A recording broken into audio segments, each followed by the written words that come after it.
Hello students, तो हमने immunology series start की थी जिसमें हमारा आज का टॉपिक है एंटीबॉडीज। इससे प्रीवियस लेक्चर में मैंने आपको एंटीजन के बारे में बहुत डिटेल में डिस्कस किया था। आज हम एंटीबॉडी के बारे में डिटेल में डिस्कस करेंगे। तो चलिए स्टार्ट करते हैं और समझते हैं कि एंटीबॉडी क्या होती है। तो अगर मान लीजिए कोई फॉरेन एंटीजन है, कोई बाहर से आया हुआ एंटीजन है और वो आपकी बॉडी में एंटर करता है। जब वो आपकी बॉडी में एंटर करता है तो वो आपके इम्यून सिस्टम को एक्टिवेट कर देता है, और जब आपका इम्यून सिस्टम एक्टिवेट हो जाता है तो आपका इम्यून सिस्टम एक रेस्पॉन्स जनरेट करता है। क्या जनरेट करता है? आपका इम्यून सिस्टम एक रेस्पॉन्स जनरेट करता है, और ये रेस्पॉन्स किसके अगेंस्ट जनरेट होता है? इस एंटीजन के खिलाफ। तो ये जो रेस्पॉन्स है ये किसके अगेंस्ट हुआ है? इस एंटीजन के खिलाफ एक रेस्पॉन्स जनरेट हुआ है। अब इस रेस्पॉन्स में होता क्या है? तो इस रेस्पॉन्स में बेसिकली होता है एंटीबॉडी का फॉर्मेशन। क्या होता है? एंटीबॉडी का फॉर्मेशन। तो हम फिर से सम अप करें तो कोई फॉरेन एंटीजन था, वो आपकी बॉडी के अंदर एंटर किया, उसने आपके इम्यून सिस्टम को एक्टिवेट किया, इम्यून सिस्टम ने रेस्पॉन्स जनरेट किया, वो रेस्पॉन्स एंटीबॉडी फॉर्मेशन की फॉर्म में जनरेट किया, और ये एंटीबॉडी या ये रेस्पॉन्स किसके अगेंस्ट जनरेट हो रहे हैं? इस एंटीजन के अगेंस्ट जनरेट हो रहे हैं। इस एंटीजन को क्या करने के लिए? न्यूट्रलाइज करने के लिए। क्या करने के लिए? न्यूट्रलाइज करने के लिए। इतनी बात समझ में आ रही है? अच्छा सर, एंटीबॉडी का फॉर्मेशन हुआ तो ये एंटीबॉडी है क्या है? तो बेसिकली ये क्या है? ग्लाइकोप्रोटीन्स है। क्या है? ग्लाइकोप्रोटीन्स है। मोर एवर ये प्रोटीन्स ज्यादा है, प्रोटीन का कंटेंट बहुत ज्यादा होता है, शुगर बहुत स्मॉल अमाउंट में मे और मे नॉट बी प्रेजेंट। तो बेसिकली एंटीबॉडी क्या होती है? ग्लाइकोप्रोटीन्स होती हैं। अच्छा सर ठीक है, पता चल गया। बनाता कौन है? रेस्पॉन्स जनरेट हो रहा है, एंटीबॉडी फॉर्मेशन हो रहा है, तो इनका फॉर्मेशन कौन कर रहा है? तो हमारी बॉडी में सिर्फ बी सेल्स, यानी सिर्फ और सिर्फ बी लिम्फोसाइट्स जो होती हैं उनके पास ये कैपेसिटी होती है कि वो क्या बना सकती हैं? एंटीबॉडी बना सकती हैं। तो एंटीबॉडी का फॉर्मेशन किसने किया? बी लिम्फोसाइट ने किया। एक और बात आपको जो याद रखनी है कि जो एंटीबॉडी होती है ये स्पेसिफिक होती है, यानी कि ये एंटीजन स्पेसिफिक होती है। पर्टिकुलर एंटीजन के लिए पर्टिकुलर एंटीबॉडी रिलीज होगी। कोई बैक्टीरिया एंटर किया है तो उसके लिए अलग एंटीबॉडी होगी। बैक्टीरिया में भी अगर मान लीजिए साल्मोनेला टाइफी अगर एंटर किया तो उसके लिए अलग एंटीबॉडी होगी। माइकोबैक्टीरियम ट्यूबरक्लोसिस एंटर किया तो उसके लिए अलग एंटीबॉडी होगी। वो अगर मान लीजिए कोई और पैरासाइट एंटर किया है या फिर कोई अदर पैथोजन एंटर किया है तो उसके लिए अलग एंटीबॉडी होगी। तो जो एंटीबॉडी प्रोड्यूस होती है वो स्पेसिफिक होती है with respect to the antigen. इतनी बात समझ में आ गई? अब ये जो एंटीबॉडी प्रेजेंट होती हैं ये मोस्टली जो होती हैं वो हमारे ब्लड में प्रेजेंट होती हैं, बट ये अदर पार्ट्स में भी, अदर बॉडी फ्लूइड्स में भी प्रेजेंट हो सकती हैं, जैसे कि colostrum first milk of the mother उसमें प्रेजेंट हो सकती है, हमारी सैलावा में प्रेजेंट हो सकती हैं, टीयर्स में प्रेजेंट हो सकती हैं, और हमारी म्यूकस में प्रेजेंट हो सकती हैं, हमारे अदर बॉडी टिश्यू फ्लूइड्स वगैरह में, लिम्फ वगैरह में भी प्रेजेंट हो सकते हैं। हम ब्लड में इनका कंसंट्रेशन देखते हैं, तो ब्लड में कंसंट्रेशन देखने के लिए हम एक टेस्ट कराते हैं, that is serum protein electrophoresis, that is SPEP, serum protein electrophoresis. इसकी हेल्प से हम जानते हैं कि हमारा जो ब्लड है या फिर हमारा जो सीरम है उसमें, या जो हमारा प्लाज्मा है उसमें कितना प्रोटीन्स है। ठीक है, आपको पता है कि प्लाज्मा में जो प्रोटीन्स होती हैं, जो मेनली प्रोटीन्स होती हैं, वो कौन कौन सी होती हैं? एल्ब्यूमिन होता है, ग्लोबुलिन होता है, और क्या होता है? प्रोथ्रोम्बिन होता है, और फाइब्रिनोजन होता है। लेकिन सबसे ज्यादा जो पाई जाती है हमारे ब्लड में या प्लाज्मा में वो होती है एल्ब्यूमिन एंड ग्लोबुलिन। एल्ब्यूमिन और ग्लोबुलिन सबसे ज्यादा पाई जाती हैं। दोनों में कंपैरिजन करा जाए तो एल्ब्यूमिन ज्यादा पाई जाती है। जो ग्लोबुलिन पाई जाती हैं वो तीन तरह की आपको यहां देखने को मिलेंगी, alpha globulin, beta globulin and gamma globulin. तो इन गामा ग्लोबुलिन जो है, ये जो गामा ग्लोबुलिन है, इनको हम इम्यूनोग्लोबुलिन भी बोलते हैं, और इन्हीं को हम क्या बोलते हैं? एंटीबॉडी बोलते हैं। तो एंटीबॉडी बेसिकली है क्या है? Antibody are basically gamma globulins, basically gamma globulins. ठीक है, अब गामा ग्लोबुलिन्स को दूसरा नाम क्या बोलते हैं हम? इम्यूनोग्लोबुलिन्स। तो आप अब से याद रखेंगे कि एंटीबॉडीज को हम क्या बोलते हैं? इम्यूनोग्लोबुलिन बोलते हैं। ठीक है, एंटीजन को क्या बोलते थे? याद करो, इम्यूनोजन। क्या बोलते थे? इम्यूनोजन। एंटीबॉडी को क्या बोलते हैं? इम्यूनोग्लोबिन। बात समझ में आ गई आपको? अगर मैं आपकी टाइप्स ऑफ एंटीबॉडी की बात करूं तो बेसिकली 5 तरह की एंटीबॉडी आपको देखने को मिलेंगी, IgG, IgA, IgM, IgD and IgE। ये अपने कंसंट्रेशन के बेसिस पे अरेंज है। सबसे ज्यादा IgG होती है और सबसे कम IgE होती है। ठीक है, चलिए अब हम बात करते हैं स्ट्रक्चर ऑफ एंटीबॉडी के बारे में। तो अगर मैं आपसे स्ट्रक्चर ऑफ एंटीबॉडी की बात करूं तो आप यहां सामने अगर आज जो स्ट्रक्चर आप देख रहे हैं तो आपसे ये रियलाइज कर पाएंगे आप कि बेसिकली स्ट्रक्चर आपको कैसा दिख रहा है? It is Y shaped. तो कैसी होती है? वाई शिफ्ट होती है। ठीक है, अच्छा अब इसमें आपको मैं कुछ दिखाना चाहता हूं। इसमें बेसिकली चेन्स दिख रही हैं आपको। देखो ये वाली जो चेन है, ये वाली और ये वाली, इनको हम बोलते हैं लाइट चेन्स। क्या बोलते हैं? Light chain. ठीक है, जो साइड वाली है, ये साइड वाली है, ये क्या है? लाइट चेन्स है। अच्छा, लाइट चेन्स है तो इनका मॉलिक्यूलर वेट कितना होता है? तो इनका मॉलिक्यूलर वेट होता है अप्रोक्सीमेटली 25,000 डाल्टन। ठीक है, ये इनका मॉलिक्यूलर वेट होता है। अब जो ये आपकी लाइट चेन है, अब जो आपकी ये लाइट चेन है, ये दो तरह की हो सकती है। It may be kappa light chain और it may be lambda light chain. ठीक है, it may be kappa light chain और it may be lambda light chain.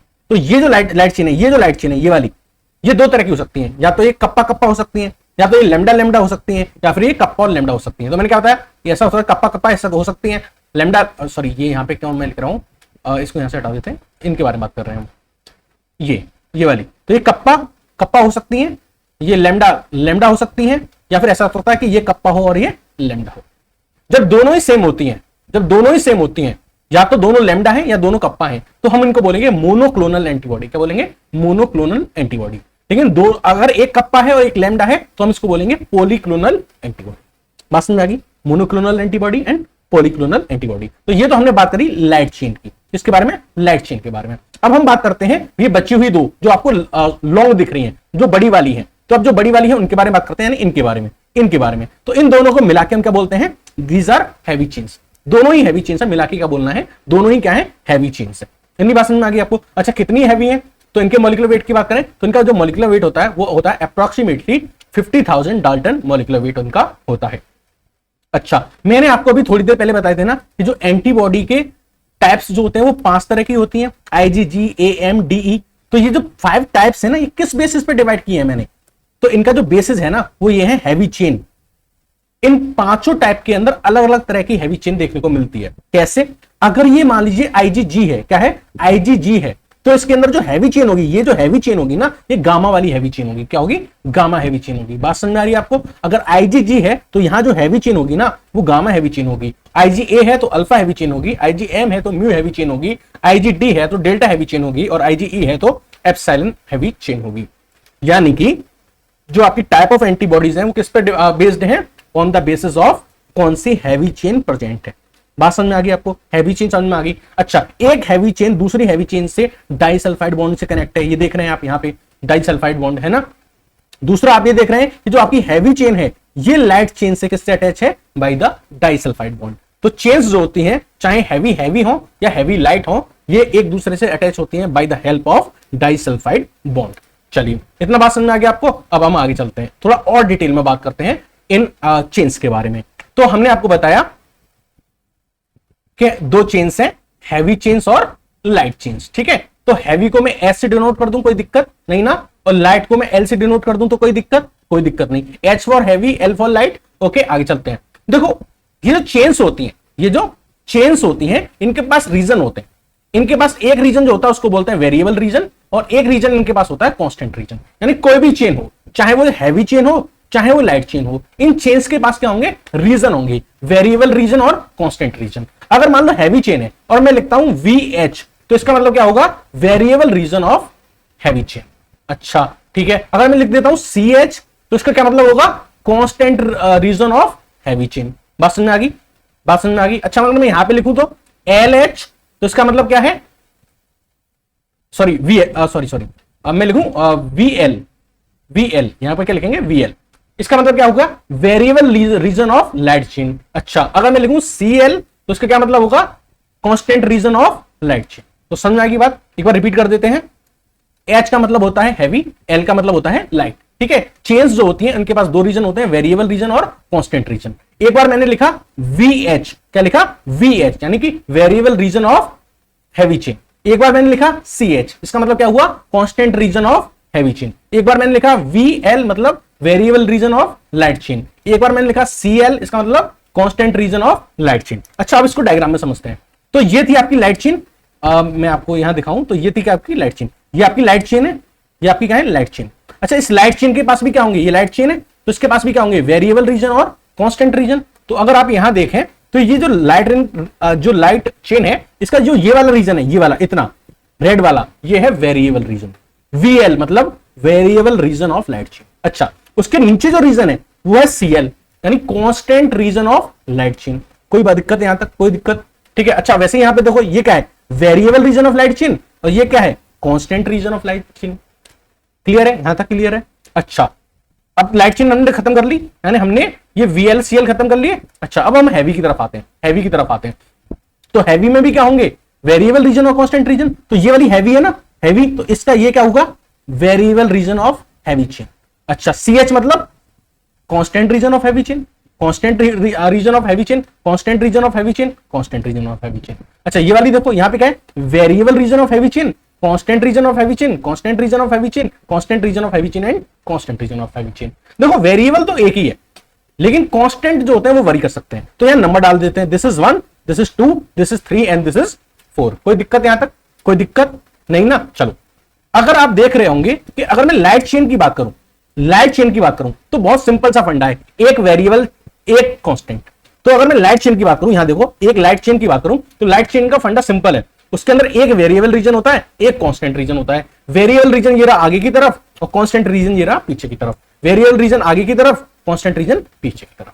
सब बात समझ में आ गई? थोड़ा सा फंडा है हैवी चेन के अंदर, थोड़ा सा फंडा आपको समझना पड़ेगा हैवी चेन के अंदर। यहां आप हैवी चेन देख रहे हो, लेकिन इस बार मैं हैवी चेन देख रहा हूं कौन कौन सी, आईजीजी, आईजीए और आईजीडी की। जब आप आईजीजी, आईजीए और आईजीडी में देखोगे तो इनके अंदर एक तो वेरिएबल रीजन होता है। एक वेरिएबल रीजन कौन सा? ये वाला, ये वाला एक वेरिएबल रीजन होता है। तीन कांस्टेंट रीजन होते हैं। क्या होता है? तीन कांस्टेंट रीजन होते हैं, यानी इनके पास 1 होता है, 2 होता है और 3 होता है, 4 नहीं होता, ये वाला नहीं होता। किसके पास? आईजीजी, आईजीए और आईजीडी के पास। उनके पास एक वेरिएबल रीजन होता है और 3 कांस्टेंट रीजन होता है। लेकिन जबकि हम बात करें हैवी चेन्स किसकी, आईजीएम की और आईजीई की, तो आईजीएम और आईजीई में 4th भी होता है। वेरिएबल तो एक ही रहेगा, वेरिएबल तो एक ही रहेगा, वेरिएबल तो एक ही रहेगा, ठीक है। लेकिन जो कांस्टेंट रीजन होते हैं इसके अंदर वो एक और जुड़ जाता है, यानी अप टू 4 तक होगा। बात समझ आई? बात समझ आई? क्या बात समझ आई आपको कि आईजीजी, ए और डी होगा तो एक वेरिएबल 3 कांस्टेंट, और आईजीएम और आईजीई होगा तो एक वेरिएबल 4 कांस्टेंट। इतनी बात समझ में आ गई आपको? चलो और थोड़ा डीप में जाते हैं। देखो, 2 रीजन में डिवाइड करता हूं मैं इस एंटीबॉडी को, है ना, 2 रीजन में डिवाइड करता हूं। एक तो रीजन यहां से लेकर यहां तक, इतना है ना, इतना रीजन, इसको मैं बोलता हूं एफएबी। क्या बोलते हैं? एफएबी। एफएबी का मतलब क्या होता है? Fragment antigen binding. Fragment antigen binding यानी वो हिस्सा जहां पे एंटीजन बाइंड हो सकता है। तो ये जो रीजन होता है ना, ये जो रीजन होता है जहां पे एंटीजन बाइंड कर सकता है, कहां पे? इस रीजन पे, यहां से लेकर यहां पे लेकर यहां तक। तो इसको मैं बोल देता हूं एफएबी। क्या बोल देता हूं इस पूरे रीजन को? एफएबी। अच्छा, इसके नीचे का जो हिस्सा है, इसके नीचे का जो हिस्सा है ये वाला, यहां से लेकर यहां तक, इसको मैं बोलता हूं एफसी। क्या बोलता हूं? एफसी। एफसी का मतलब क्या होता है? एफसी का मतलब होता है फ्रेगमेंट क्रिस्टलाइजेशन। Fragment crystallisation. तो यहां तक का हिस्सा जो है वो, तो यहां से ऊपर का हिस्सा जो है वो है एफएबी, और नीचे का हिस्सा जो है वो है एफसी। अगर मैं इस एंड की बात करूं, this is called FC and, और ऊपर वाले एंड की बात करूं तो इसको बोलते हैं एफएबी एंड। ठीक है, एफएबी एंड, क्योंकि यहां पे से एंटीजन एंटर करता है और जो जो ग्रीन ग्रीन आपको दिख रहा है वहां पे जाके कहीं भी बाइंड हो सकता है। अच्छा सर, इस पूरे एरिया में कहीं भी बाइंड हो सकता है? कहीं भी बाइंड हो सकता है? नहीं, मैं बोल रहा हूं कहीं भी बाइंड हो सकता है, लेकिन वहां भी उसके अंदर भी कोई एक पर्टिकुलर साइट होगी। डिफरेंट डिफरेंट एंटीजन अपनी अपनी पर्टिकुलर साइट पे अटैच होंगे। ये पूरा रीजन जो है वो है तो एंटीजन के लिए, लेकिन कोई एक एंटीजन आके अपनी उस एक स्पेसिफिक साइट पे जाके अटैच हो जाएगा। इस पूरी गैलरी में जो आपको ग्रीन ग्रीन दिख रही है ना, यहां एंटीजन बाइंड होने हैं, बट हर एंटीजन की अपनी अपनी एक साइट है। ठीक है, अगर मैं बात करूं तो वो कौन सी जगह होती है जहां पे एंटीजन बाइंड करता है एग्जैक्टली आके, तो मैं एट एफएबी एंड, तो मैं एग्जैक्टली बात करूं तो at FAB and exactly antigen binding site की बात करूं तो वो होता है वेरिएबल रीजन। वो क्या होता है? Variable region. तो सर ठीक है, ये तो वेरिएबल ही रीजन था। सॉरी, मैंने थोड़ा सा ज्यादा बना दिया वो ग्रीन वाला पार्ट, मैं थोड़ा इसको हटा लेता हूं। एक मिनट रुक जाइए। तो जो बाइंड होता है आपका एंटीजन वो वेरिएबल रीजन तक होता है। वेरिएबल रीजन तक यानी इतना, यहां तक, बस यहां तक, इस पूरे वेरिएबल रीजन में। तो वेरिएबल रीजन में बाइंड होगा। अच्छा, वेरिएबल रीजन में भी कहां बाइंड होगा? तो ये अगर आप एंटीजन देख रहे हैं, ये अगर आप एंटीजन देख रहे हैं जिसकी एंट्री हो रही है, ये यहां इस पॉइंट पे आके बाइंड हो रहा है, ये इस पॉइंट पे आके बाइंड हो रहा है। तो ये जो पॉइंट है जहां पे ये जाके बाइंड हो रहा है, इसको बोलते हैं हाइपर वेरिएबल रीजन। ये पूरा ग्रीन ग्रीन वेरिएबल रीजन है, लेकिन जहां एंटीजन आके बाइंड हो रहा है वो हाइपर वेरिएबल रीजन है। तो वेरिएबल रीजन के भी हाइपर वेरिएबल वाले रीजन में आपका जो एंटीजन है वो आके बाइंड होता है। तो एक्जैक्टली एंटीजन बाइंडिंग साइट क्या है? वेरिएबल रीजन के अंदर भी हाइपर वेरिएबल रीजन। बस हाइपर वेरिएबल रीजन को हम बोलते हैं कॉम्प्लीमेंट डिटरमाइनिंग रीजन। क्या बोलते हैं? Complement determining region. अब 2 वर्ड होते हैं जो बहुत कंफ्यूज करते हैं बच्चों को, that is epitope and paratope. क्या मतलब होता है समझिएगा, एपिटोप वर्सेस पैराटोप। एंटीजन का वो पार्ट जो एंटीबॉडी के डायरेक्ट फिजिकल कांटेक्ट में आके जुड़ेगा उसको हम बोलते हैं epitope. I repeat again, antigen का वो पार्ट जो डायरेक्टली आके अटैच होगा किससे? एंटीबॉडी से, उसको बोलते हैं एपिटोप। ये पूरा का पूरा एंटीजन है, ये पूरा का पूरा क्या है? एंटीजन है। लेकिन इसका सिर्फ ये वाला जो हिस्सा है, सिर्फ ये वाला हिस्सा, ये इस एंटीबॉडी के डायरेक्ट फिजिकल कांटेक्ट में आने वाला है। तो सिर्फ ये वाला जो हिस्सा जो डायरेक्ट फिजिकल कांटेक्ट में आने वाला है इसको बोलते हैं एपिटोप। और जिसके कांटेक्ट में आएगा, जिस हिस्से के कांटेक्ट में आएगा एंटीबॉडी की, उस एंटीबॉडी के हिस्से को बोलेंगे पैराटोप। बात समझ में आई आपको? बात समझ में आई? मैंने आपको क्या बोला? मैंने आपको ये बोला कि एंटीजन का जो हिस्सा बाइंड होने वाला है, एंटीजन का जो हिस्सा बाइंड होने वाला है, ये जो फिजिकल कांटेक्ट में आएगा इस एंटीबॉडी के, उस पार्ट को बोलते हैं एपिटोप।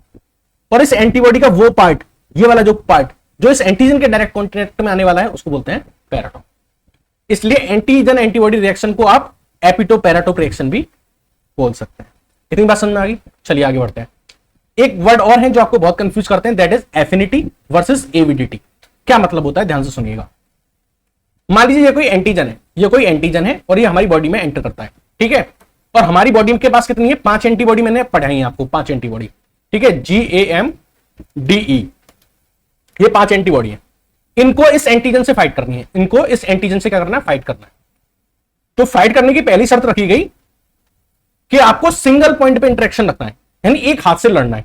एक हाथ एंटीजन का होगा, एक हाथ आपका होगा, और इन 5 को बारी बारी से भेजा जाता है लड़ने के लिए कि लड़के आओ। तो हमने देखा कि जब ये सिंगल पॉइंट पे लड़ी, अपने एक एक हाथ से लड़ी, तो सबसे अच्छा जो रिजल्ट दिखा वो किसका दिखा? IgG का। IgG का जो रिजल्ट था वो IgM से भी ज्यादा दिखा। तो बेसिकली एफिनिटी क्या है? एफिनिटी तब है strength of interaction of antigen with antibody at single point, यानी जब सिंगल पॉइंट पे इंटरेक्शन होगा तब एंटीबॉडी कितना इफेक्ट दिखा पाएगी, कितना इफेक्ट दिखा पाएगी, उसको एफिनिटी बोलता है। और एफिनिटी सबसे ज्यादा किसकी होती है? IgG की। एंटीजन और एंटीबॉडी के बीच में जब सिंगल पॉइंट पे इंटरेक्शन होता है तब जो एंटीबॉडी जितनी अपनी स्ट्रेंथ दिखा सकती है उस स्ट्रेंथ को बोलते हैं एफिनिटी। और ये सबसे ज्यादा किसकी होती है? IgG की। अच्छा, अब मान लीजिए कोई एंटीजन है, वो मल्टीपल पॉइंट पे इंटरेक्शन कर रहा है। कितने पॉइंट पे? मल्टीपल पॉइंट पे।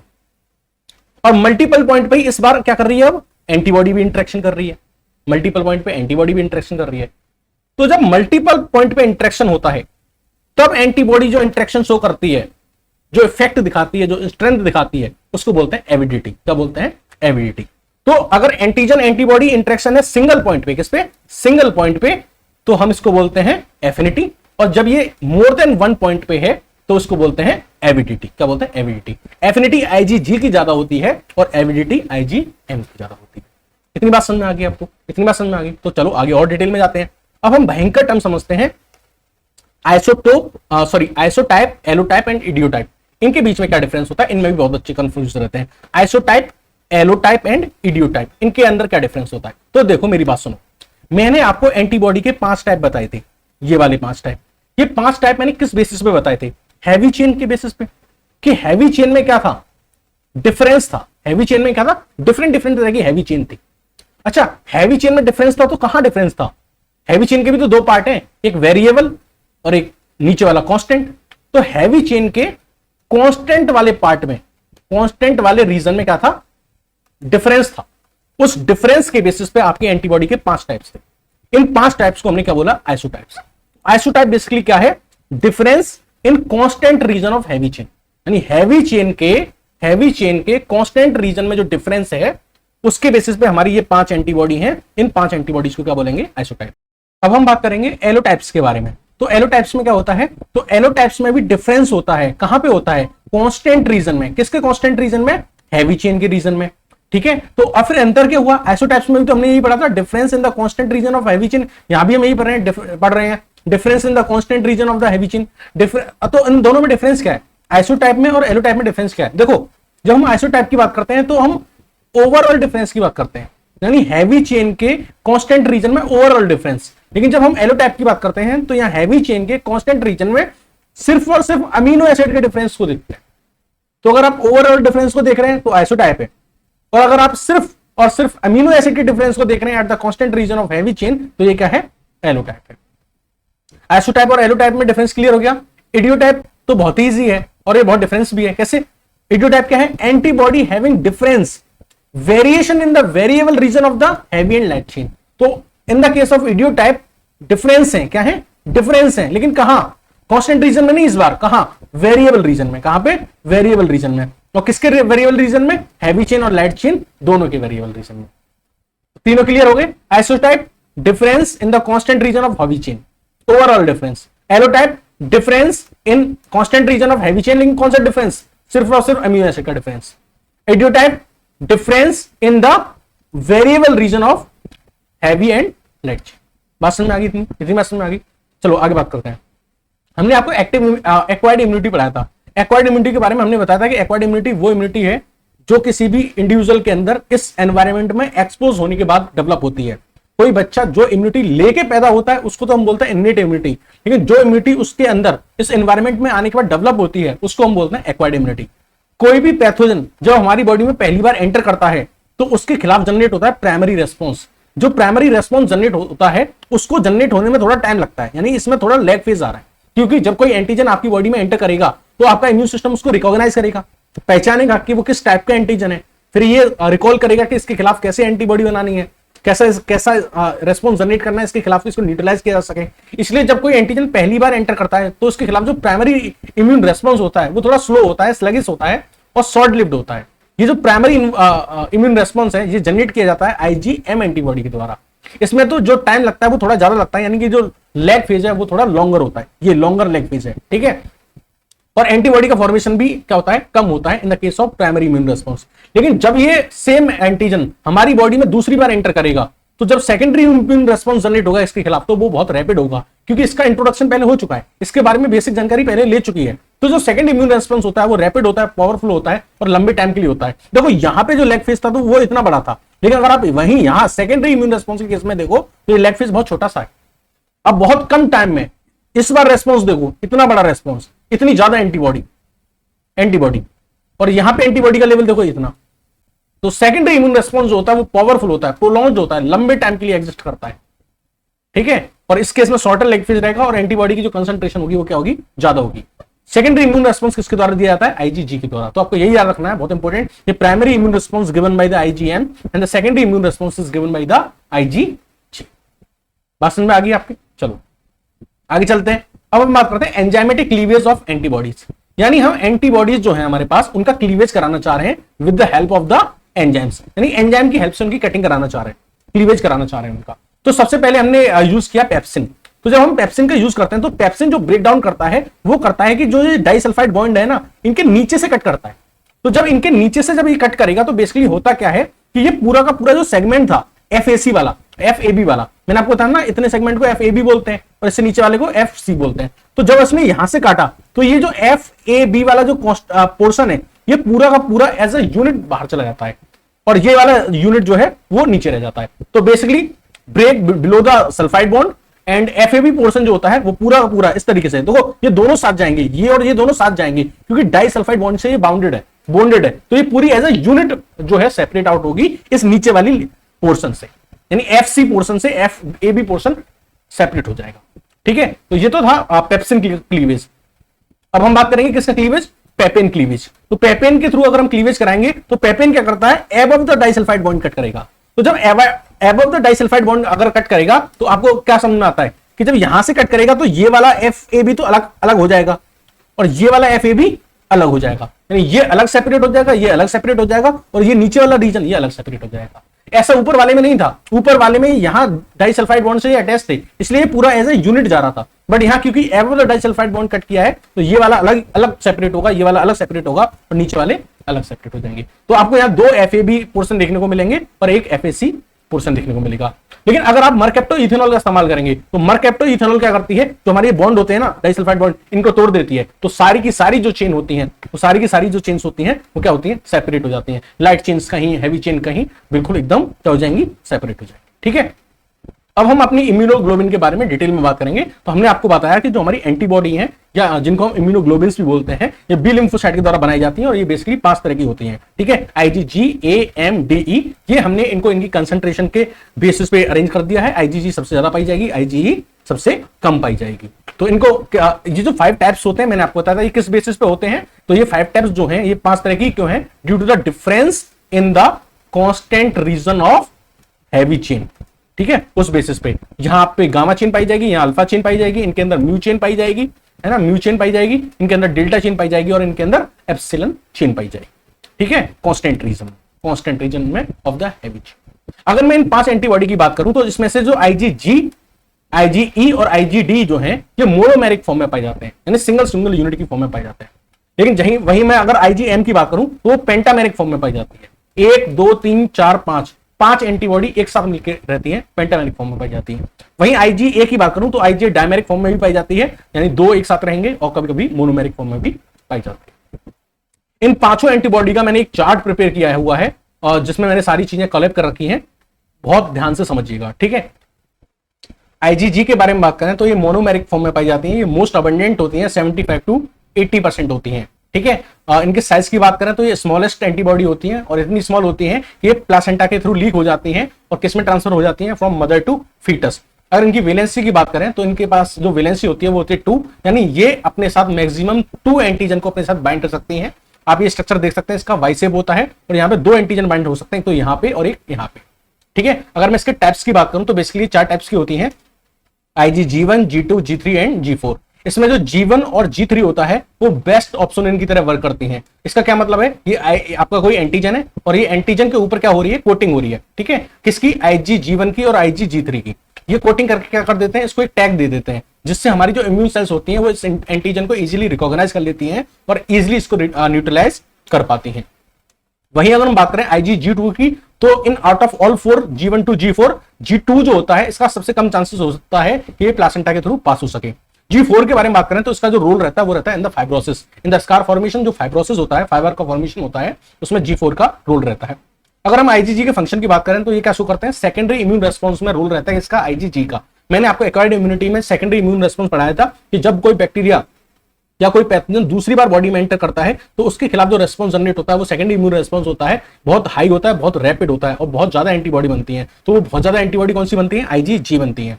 प्राइमरी इम्यून रेस्पॉन्स आपको पता है किसके द्वारा शो होता है, IgM के द्वारा, लेकिन सेकेंडरी किसके द्वारा शो होता है, IgG के द्वारा, ठीक है। अगर हम बात करें इन्फ्लेमेशन की, तो इन्फ्लेमेशन में जो क्रोनिक इन्फ्लेमेशन है जो बाद में होता है, ठीक है, क्रोनिक इन्फ्लेमेशन जो होता है उसके अंदर कौन सा एंटीबॉडी होता है, IgG एंटीबॉडी होता है। याद बात करो एक्यूट इन्फ्लेमेशन की, तो एक्यूट इन्फ्लेमेशन में IgM और क्रोनिक में IgG। दोबारा रिपीट करते हैं, primary immune response IgM, secondary immune response IgG, acute inflammation IgM, chronic inflammation IgG। बात समझ में आ गई। अच्छा, अब हम बात करते हैं कॉम्प्लीमेंट सिस्टम की। तो बेसिकली क्या होता है, हमारी बॉडी में कॉम्प्लीमेंट सिस्टम होता है। क्या होता है, कॉम्प्लीमेंट सिस्टम होता है। किससे मिलकर बना होता है, कॉम्प्लीमेंट प्रोटीन से। अब ये 2 तरह का है, एक है क्लासिकल और एक है अल्टरनेट, ठीक है। तो क्लासिकल कॉम्प्लीमेंट सिस्टम और अल्टरनेट कॉम्प्लीमेंट सिस्टम। जो क्लासिकल कॉम्प्लीमेंट सिस्टम है इसको एक्टिवेट करती है IgG और IgM, और जो अल्टरनेट कॉम्प्लीमेंट सिस्टम है इसको एक्टिवेट करती है IgA और IgD। फंक्शन क्या होता है इन कॉम्प्लीमेंट प्रोटीन्स का, वही माइक्रोब्स को किल करना, माइक्रोब्स को किल करना, पैथोजन को न्यूट्रलाइज करना। इतनी बात समझ में आ गई। इनके बारे में दोबारा नहीं बताएंगे, यही याद रखो। लो क्लासिकल कॉम्प्लीमेंट सिस्टम को एक्टिवेट करती हैं IgG और IgM, और अल्टरनेट कॉम्प्लीमेंट सिस्टम को एक्टिवेट करती हैं IgA और IgD। क्लियर है यहां तक, क्लियर है यहां तक। तो चलिए आगे बढ़ते हैं। और क्या फंक्शन होता है IgG का, IgG ह्यूमन एम्ब्रियो को इम्यूनिटी प्रोवाइड कराती है। मैंने आपको बताया था लीक हो जाती है प्लासेंटा के थ्रू, और एम्ब्रियो को इम्यूनिटी प्रोवाइड कराएगी। इसके अलावा इसका कुछ रोल रहता है फेगोसाइटोसिस में, ये इंटरेक्शन शो करती है फेगोसाइट्स के साथ और उनको हेल्प करती है, असिस्ट करती है फेगोसाइटोसिस में। नेक्स्ट एंटीबॉडी की बात करेंगे हम, दैट इज IgA। तो IgA के बारे में मैंने आपको बताया कि ये मोनोमेरिक फॉर्म में भी रह सकती है और डाइमेरिक फॉर्म में भी रह सकती है। मोनोमेरिक फॉर्म में ये रहती है सीरम के अंदर, और डाइमेरिक फॉर्म में ये पाई जाती है म्यूकस के अंदर। इसकी वैलेंसी की बात करें तो मोनोमेरिक फॉर्म में रहेगी तो जाहिर सी बात है इसकी वैलेंसी कितनी रहेगी, 2 एंटीजन बाइंड कर सकते हैं यहाँ पे और यहाँ पे। और डायमेरिक फॉर्म में रहेगी तो ये 4 एंटीजन बाइंड कर सकती है, 1 2 3 4। तो मोनोमेरिक फॉर्म में वैलेंसी 2, डायमेरिक फॉर्म में वैलेंसी 4। अगर हम इस IgA के बारे में बात करें तो इसकी जो परसेंटेज होती है वो होती है 10, सेकंड मोस्ट अबंडेंट एंटीबॉडी होती है, और इनकी अकरेंस जो होती है ये बेसिकली हमारी बॉडी के फ्लूइड्स में पाई जाती हैं, ठीक है, हमारी बॉडी के सिक्रेशंस में पाई जाती हैं, like colostrum, first mother milk, है ना। इसके अलावा हमारे सैलावा में पाई जा सकती है, म्यूकस में पाई जा सकती हैं, ठीक है। इसलिए क्योंकि ये म्यूकस में पाई जाती है इसलिए हम इनको म्यूकोजल एंटीबॉडी भी बोलते हैं, क्योंकि हमारी बॉडी के सिक्रेशंस में पाई जाती है इसलिए इनको हम सेक्रेटरी एंटीबॉडी भी बोलते हैं। अगर इनके टाइप्स की बात करें तो 2 टाइप्स के होते हैं, टाइप्स होते हैं इनके IgA1 और IgA2। अच्छा, अब हम फंक्शन की बात करते हैं। तो ये प्रोटेक्शन देती है किसको, म्यूकस मेम्ब्रेन को और हमारे आउटर सरफेस ऑफ बॉडी को, ठीक है। जैसे हमारा माउथ है, नोज है, इसके थ्रू पैथोजन हमारी बॉडी के अंदर एंटर कर रहे हैं, तो जो हमारी म्यूकोसा है या उसके अंदर जो म्यूकस है, म्यूकस मेम्ब्रेन है, वो क्या करती हैं, उनके अंदर IgA एंटीबॉडी होती है, वो जो एंटर कर रहे हैं पैथोजन को ट्रैप करके वहीं पे क्या कर देते हैं, न्यूट्रलाइज कर देते हैं। मैंने आपको बताया था IgA क्या करेगा, अल्टरनेट कॉम्प्लीमेंट सिस्टम को एक्टिवेट करेगा, IgA और IgD अल्टरनेट को, IgG और IgM क्लासिकल को। नेक्स्ट बात करें IgM के बारे में। तो IgM जो होती है थर्ड मोस्ट अबंडेंट एंटीबॉडी होती है, 5 to 10% एग्जिस्ट करती है पेंटामर फॉर्म में, यानी कि 5 एंटीबॉडी एक साथ रहती हैं, इसलिए ये लार्जेस्ट एंटीबॉडी होती है। हमारी बॉडी में बनने वाली सबसे पहली एंटीबॉडी जो होती है अगेंस्ट एंटीजन, वो क्या होती है? IgM ही होती है, ठीक है। क्योंकि आपको पता है, अगर मैंने आपको बताया कि प्राइमरी इम्यून रेस्पॉन्स जो जनरेट होता है जब कोई एंटीजन आपकी बॉडी में एंटर करता है, तो सबसे पहला जो रेस्पॉन्स जनरेट होता है आपके इम्यून सिस्टम के द्वारा, उसको प्राइमरी इम्यून रेस्पॉन्स बोलते हैं। और ये प्राइमरी इम्यून रेस्पॉन्स किसके द्वारा दिया जाता है? IgM के द्वारा दिया जाता है। किसके द्वारा? IgM के द्वारा। इनको मिलीनियर एंटीबॉडी भी बोलते हैं, क्योंकि इनका मॉलिक्यूलर वेट क्या होता है? बहुत ज्यादा होता है, मिलियंस में होता है। इनकी वैलेंसी जो होती है वो मैक्सिमम 10 हो सकती है, बट प्रैक्टिकली हमको 5 या 6 देखने को मिलती है, क्योंकि आपको पता है कि 5 एंटीबॉडी है तो इनके पास 10 साइट है, 1 2 3 4 5 6 7 8 9 10, तो 10 जगह एंटीजन बाइंड हो सकते हैं, बट प्रैक्टिकली हमें 5 से 6 जगह ही बाइंड होते हुए दिखते हैं। IgM जो एंटीबॉडी होती है उनका 80% पार्ट हमको ब्लड में ही देखने को मिलता है। इनके अगर फंक्शन की बात करी जाए तो मैंने आपको बताया primary immune response IgM produce करती है, secondary immune response IgG create करती है। एक्यूट इन्फ्लेमेशन कौन सो करेगा? मैंने आपको बताया था IgM। क्रोनिक इन्फ्लेमेशन कौन सो करेगा? IgG, ठीक है। क्लासिकल कॉम्प्लीमेंट सिस्टम को एक्टिवेट करती है। क्लासिकल को कौन करता है? IgM, और ठीक है IgM करती है क्लासिकल को, और एक और IgG, ये दोनों किसको करती है? Classical, classical complement system. और IgA और IgD किसको करती हैं? Alternate complement system. बात समझ आ गई? चलो बात करते हैं IgD के बारे में। तो ये 4th नंबर पे आती हैं, 4th अबंडेंस में 4th नंबर पे आती हैं। ये मोनोमेरिक फॉर्म में रहती हैं। कहां पाई जाती हैं? ट्रेस अमाउंट में पाई जाती हैं on the surface of B lymphocyte. B lymphocyte के सरफेस पे IgM और IgD as a part of receptor पाई जाती हैं, जिनको हम बोलते हैं बी सेल रिसेप्टर, ठीक है। इसकी बैलेंस की बात करी जाए तो 2, क्योंकि इनके पास 2 एंटीजन बाइंड कर सकते हैं, ठीक है, दोनों आर्म्स पे।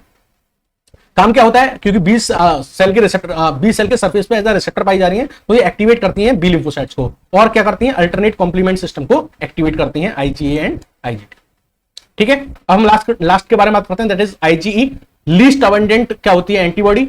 0.05% मोनोमेरिक फॉर्म में रहती है, लीस्ट कंसेंट्रेशन है। लेकिन ये जो एंटीबॉडी है ये अपना स्पेशल लिंकेज शो करती है किसके साथ? बेसोफिल और मास्ट सेल के साथ, ठीक है। तो ये IgE जो होती हैं ये अपना लिंकेज शो करती हैं बेसोफिल और मास्ट सेल के साथ। इनको हम अदर नाम से जानते हैं, that is homocytotropic antibody and reaginic antibody. इनके नाम ये इसलिए दिए गए हैं क्योंकि इनका जो रोल रहता है वो रोल रहता है ऑल काइंड ऑफ एलर्जी में। जब एलर्जी होती है तो पर्सन के अंदर IgE नाम की एंटीबॉडी हमको देखने को मिलती है, या कोई एलर्जी है या पैरासिटिक इन्फेक्शन है उसमें भी IgE की कंसेंट्रेशन इंक्रीज मिलती है। जब किसी पर्सन को पैरासिटिक इन्फेक्शन होता है तो हम टेस्ट कराते हैं और उस टेस्ट में देखते हैं कि उसकी IgE और इजनोफिल क्या होती हैं? बढ़ी हुई होती हैं। तो IgE play role in the allergy and the parasitic infection. इनका जो अमाउंट है वो बढ़ा हुआ मिलेगा एलर्जी में और पैरासिटिक इन्फेक्शन में।